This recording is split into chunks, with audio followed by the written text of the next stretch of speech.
जय हिंद साथियों।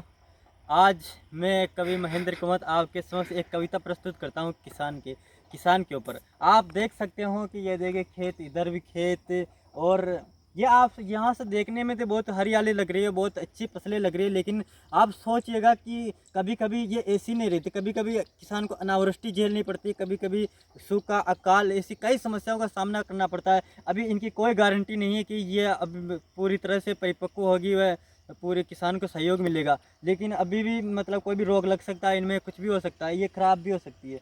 तो उसी में एक कविता प्रस्तुत करता हूँ कि किसान जो मतलब फांसी पे लटकते हैं, क्यों लटकते हैं। जय हिंद में शुरू करता हूँ कि किस्मत से हारा बेचारा, कोस कोस कर खा गई चारा, बेघर होकर रहा गवारा, तनिक भी न मिला सहारा। सरकारों ने तिल तिल मारा, कोई न मिला गम जान निहारा, दर दर भटका हुआ आवारा, फांसी लगाकर जान निसारा।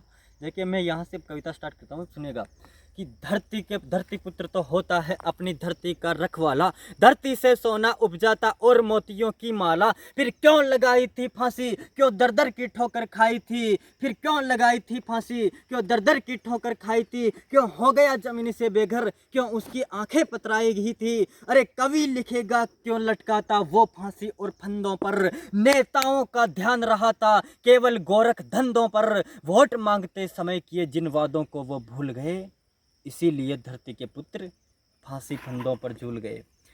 देखिए चुनाव जैसे ही चुनाव होते हैं, चुनाव के टाइम आते हैं और क्या क्या वादे करते हैं। देखिए साहब किसान के कि मंत्री जी ने किए थे वादे, नेक है मेरे इरादे, वोट दे दे मुझको राधे, पूरे कर जाऊंगा वादे। खेतों में खुशहाली होगी, अच्छी सी दिवाली होगी, गंदे पानी की नाली होगी, कष्टों की बदहाली होगी, यूरिया खाद सस्ते होंगे, आमदनी के रास्ते होंगे, फसल का बीमा भी होगा, किसान कभी ना भूखा सोगा। लेकिन क्या हालत कर दी इन सरकारों की मारों ने, किसान तिल तिल तड़प रहा, तड़पाया इन सहारों ने। मंत्री जी गद्दी को पाकर अहंकार में फूल गए, इसीलिए धरती के पुत्र फांसी फंदों पर झूल गए।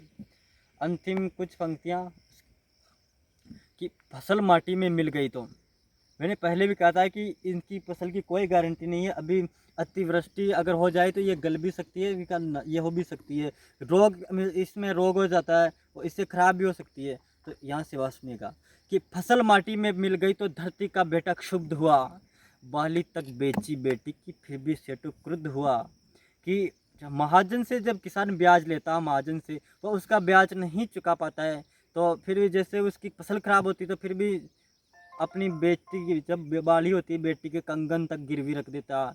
फिर भी सेठ उसको मतलब नाराज ही रहता है उससे, मतलब वो पैसों में मतलब चाहता है कि मेरे पैसे दे, लेकिन अब बेचारा किसान कहाँ से पैसे देगा उसके, तो फांसी लगाने की, इसीलिए फांसी लगाता है। या सुनिएगा सब कि फसल माटी में मिल गई तो धरती का बेटा क्षुब्ध।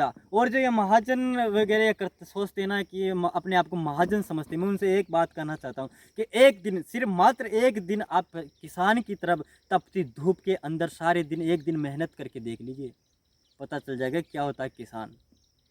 सुनेगा कि फसल माटी में मिल गई तो धरती का बेटा शुद्ध हुआ, बाली तक बेची बेटी की फिर भी सेठू क्रुद्ध हुआ। एक तरफ बर्बादी फसल की, दूसरी तरफ महंगाई बढ़ी, बादल छाए कष्टों की विपत्ति पाई पाई बढ़ी, बादल छाए कष्टों की विपत्ति पाई पाई बढ़ी। तिल तिल कर तो रोज ही मरता, आज सुकून से मरना था, गया खेत में डाल वृक्ष पर, फांसी से क्या डरना था। धरती को करके अंतिम प्रणाम, गले में फंदा लगा लिया, सरकारों का मारा बेचारा, खुद ही खुद को खपा दिया।